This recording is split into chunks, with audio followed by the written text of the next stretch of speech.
Hello and welcome to another booktube video from me, Lauren, from Lauren and the Books. And Merry Christmas, happy Christmas Eve to you if you're watching this on Christmas Eve. I'm filming this on Christmas Eve. David and I are having a very sort of relaxed day, did a lot of cleaning this morning to get ready for Christmas.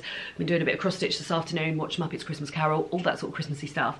And I wanted to sort of end the year's videos with a video of me talking about the books that I've read so far this month. So these will be Christmas books, 11 of them, apart from one which wasn't Christmassy.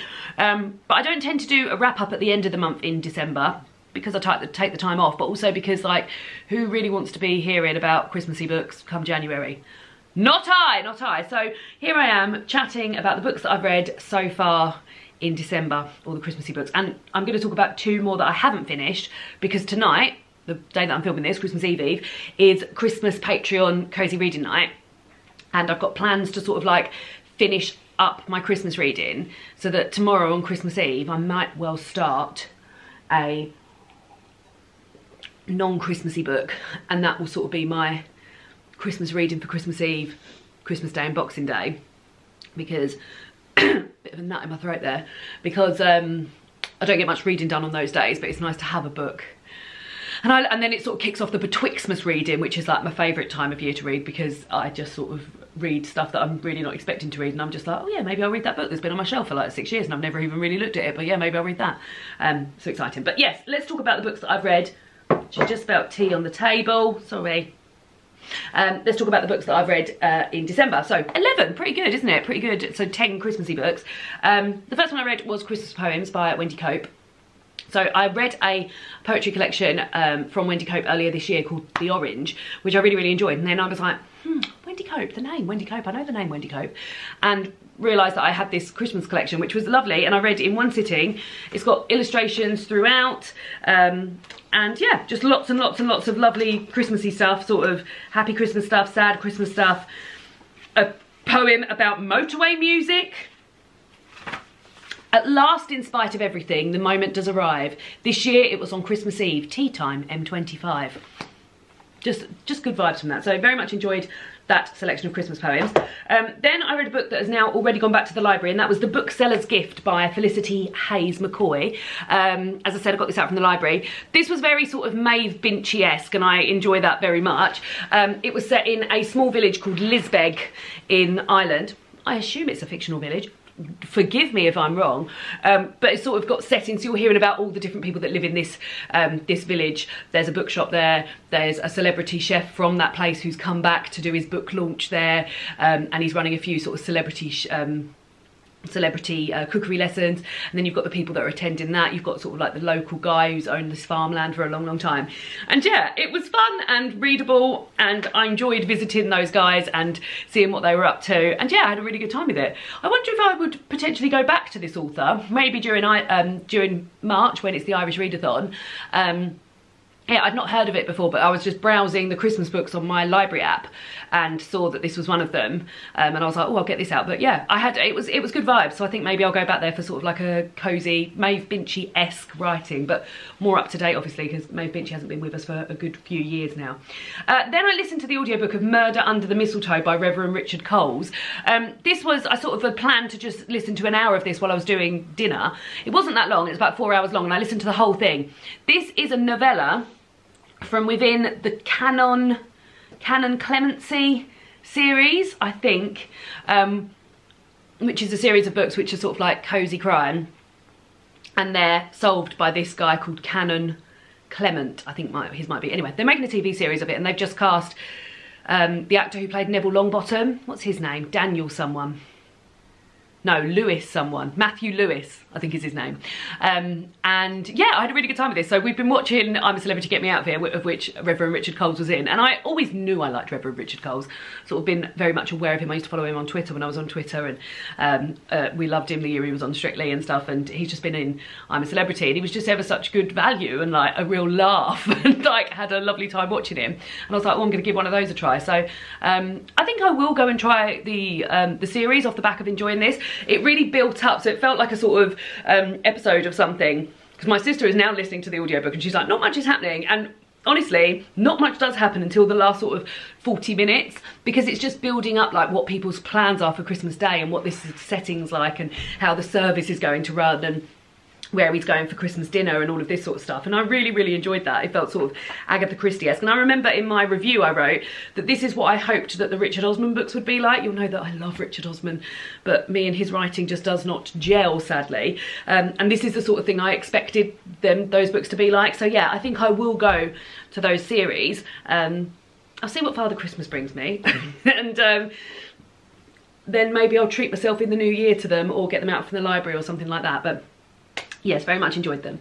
Next up was another poetry collection. It was And So This Is Christmas by Brian Bilston. This is one that I think came out last year. Yeah, last year. So this was my second year of sort of going to it. I do love Christmas reading in that there's a lot of stuff to return to, which is lovely. And yeah, this is 51 seasonally adjusted poems. Brian Bilston is a really great poet. I really, really enjoy a lot of the stuff that he's done. And like I said, like seasonally adjusted stuff in here. So in one instance, he's taken the song Last Christmas by Wham and changed it to do with indigestion and stuff like that, and then he's done like some haikus, and there's a spreadsheet, an Excel spreadsheet Christmas poem called Gloria in Excel Spreadsheet. There's some lovely sort of word play done where he's got the words in the shape of a Christmas tree, and then talking about the needles dropping, and then they're sort of like scattered all over the carpet. It's lovely, really, really enjoyable, lovely thing to sit down with. Yeah, great stocking filler as well. And then I read, but it's gone back to the library, The Biggest Christmas Secret Ever by L.D. Lipinski. This was a middle grade book about, so this is the second in a series, but I didn't realise that until I sort of was a little bit into it. And then a few people had said to me, oh, there's another book in that series, but I found it absolutely fine to pick up into. So it's about two young kids, and their stepdad is Father Christmas. They know him as Nick. He's sort of like a trendy Father Christmas. He's got a little man bun, and he's in a lot of plaid. What's the checkered shirts called, David? Plaid.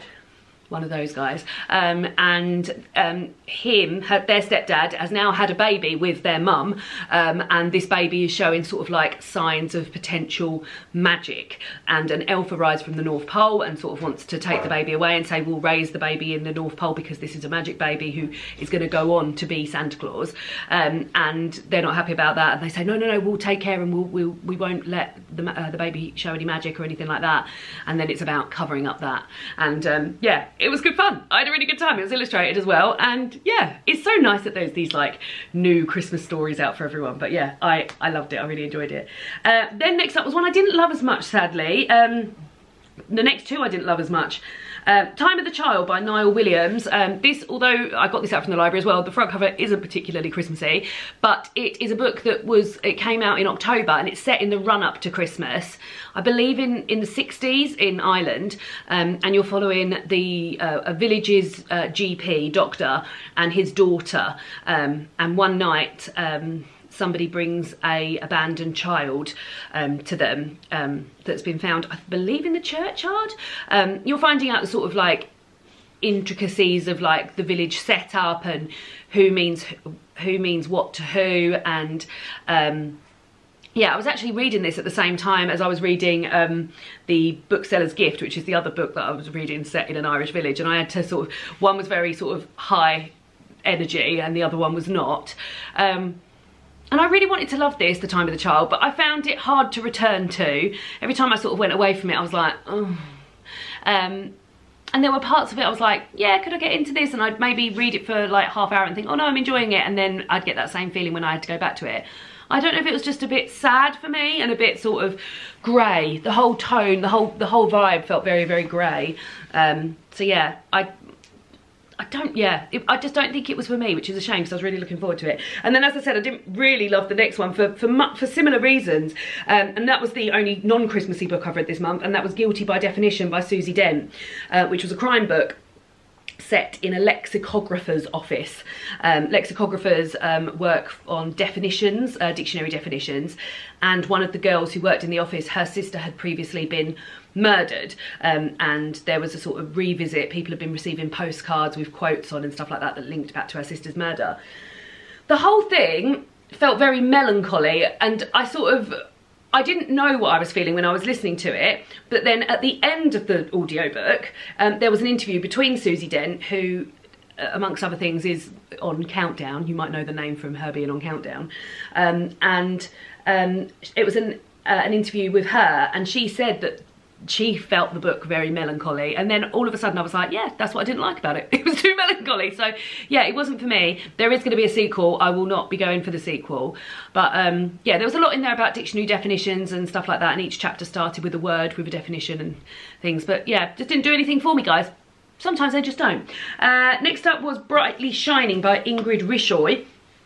This was a Norwegian translated book, which is lovely to read some translated fiction at Christmas, and it was about two sisters. Their father is an alcoholic and has lost his job selling Christmas trees. He sort of goes through phases of his alcoholism where he's functioning very well and they've got a full fridge and the heating's on and their dad's making him dinner every night, and then it just crashes and he's got people coming around and he owes people money and he quits his, he doesn't turn up to his job and things like that. And in this instance, when they've hit one of those sort of troughs, the older sister then takes over his job working, selling Christmas trees.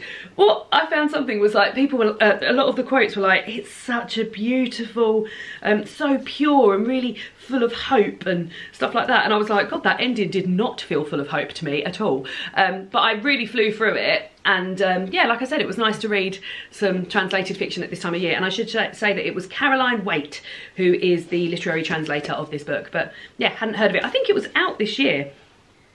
Yeah, 2024, first published in 2024. Lovely. Then I read Look Up Handsome by Jack Strange. This is a queer love story set in a bookshop in Hay-on-Wye, a gay bookshop in Hay-on-Wye called Kings and Queens. And you guessed it, that bookshop is under threat. And the owner of that bookshop, Quinn, is trying to come up with ways to save his bookshop whilst also navigating this new author who has returned to Hay, who he's very much in love with, and he is trying to get a job writing this author's mother's life story, who's got sort of like a few skeletons in her closet, let's say, and then there's sort of like, it's all set on the run up to Christmas because the bookshop is being taken over on Christmas Eve, and yeah, I enjoyed it. It was like proper cheesy in places, but I sort of let the cheese slide this time of year. Don't we all let the cheese slide this time of year? But yeah, I enjoyed it. And I sort of love bookshoppy stuff anyway, so that was really nice, and also love Christmassy stuff, so lots of fun there. But like I said, proper cheesy. And then I read this year's Carol Ann Duffy long form poem. This was Three Wise Men, illustrated this year by Julia Klanowski. Illustrations, beautiful, like watercolours in a really nice sort of palette. Lovely stuff. What I will say is that it wasn't, oh, here's a good one. It wasn't the Christmassiest of all the Carol Ann Duffy poems that I had read before, but it was nice that it had a sort of like message about storytelling within the story. But yeah, it wasn't the most Christmassy one, but still very much enjoyed. Still, guys, update if anyone's been following it, I had loads and loads of these and I can't find any of them this year. They weren't in my book, my bag with all my Christmas books. I'm panicking about it. I don't know where they've gone. Who knows? I mean, luckily I'm about to show you something that has a lot of them in, but yeah, I've got like last year's, can't find it anywhere. Panicked. Then the last book that I finished is Gifts by Laura Barnett, which was the book that we read for Patreon Book Club. I really enjoyed this. David did not, and that was sort of how the book club was split as well. So this is a book about interconnected short stories about somebody buying a gift for somebody, and then sort of their relationship to that person, and then the next story will be that person buying a gift for somebody else. So you skip on quite quickly through the chain of who these people are. So we start with Maddie, who owns a bookshop, actually a bookshop that I bought this book from. So they own a bookshop which is based on Tales on Market Square in Faversham. They call Faversham Lembourne in this book, but it's based on a bookshop there. And that was a real thrill for David and I. Despite David not enjoying it that much, that we were hearing names of places that were very local to us and hearing about particular restaurants that we'd eaten in. i.e. the Lebanese place in Bluewater, and hearing about places like Canterbury and the Isle of Sheppey and places that we actually know, which was very exciting for both of us to read. So I very much enjoyed that. I also really enjoyed the bookshop side of things, but I think for David, he sort of said, I'm giving you David's review here as well. David, we come to the sort of agreement that it was the stream of consciousness that David didn't like, because you'd be hearing about someone talking about somebody they were buying a gift for, but then they'd think back about something that was going on in their life at the moment, or when they first met that person, and you didn't really like the sort of tangents it went up on, did you, David? No, I did not. No, he did not. I quite liked that, and I had a nice time reading this. But yes, not very Christmassy at all, and also not all that much to do with gifts. There was a few definite tangible gifts that you were hearing about giving and things like that, but some of the chapters didn't even sort of mention a gift that they'd be buying that person. But yes, I enjoyed this. David did not. So those were the 11 books that I read, and then, as I said, it's Christmas cozy reading night for Patreons tonight. And I'm going to be mopping up my Christmas reading. So I would like to finish 2 books. So the first one is The Christmas Wish-tastrophe by Carrie Ad Lloyd, and illustrated by Ma Pei. Now, this was the other book in the vote for the Patreon book club book. This was my pick and it didn't win. So I've got just under 100 pages of this left, maybe just under 80 actually.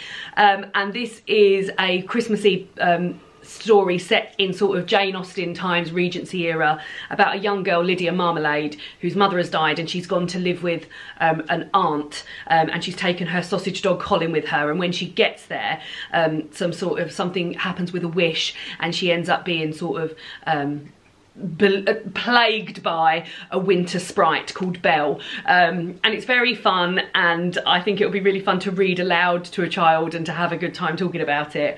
Yeah, and I'm enjoying it, and I will finish that tonight. And then, as I said about the Carol Ann Duffy, so a couple of years ago, Picador published Carol Ann Duffy's long form poems in this here book, and it's got, well, I'm about halfway through, so it's got a lot of them that I can't find are in here, which is good, and I've been sort of delving into them as I go. My favourite one, which I read to David the other night, is Another Night Before Christmas, and that's illustrated by Rob Ryan, and it still is one of my favourite ever books, I think, which is a real shame that I can't find it. Real shame. But this is a lovely gift, and look, underneath the dust jacket is just as beautiful underneath there as well. So yeah, so I will be finishing that as well. So I imagine by the time Christmas Eve rolls round, then I will actually have read 13 books this month, and there'll be more coming after the month. But if you want to keep up to date with my reading in between now and the end of the year, do follow me on Instagram. Just watching David sitting in his chair. He's like a little old man or a little puppy. You just keep yawning and sort of closing your eyes for a little bit and then opening your eyes up again, and you're like, and then you're, so tired. And when you yawn, you were really using your tongue as you were yawning. You were like, and it was really distracting. So if you said my eyes been sort of like flashing over there, I will say it's 4 o'clock in the afternoon, so it's not like it's like late at night or anything. Yeah, but that's the vibe of the day. That's the nap time. That is the nap time, apparently. Yeah. So yes, do let me know what Christmas books you've read. Thank you so much for watching all my videos this year and supporting the channel. It's been lovely, lovely. I will be back on the 1st of January with my best books of 2024. Got to start thinking about that. I can think about that after Christmas.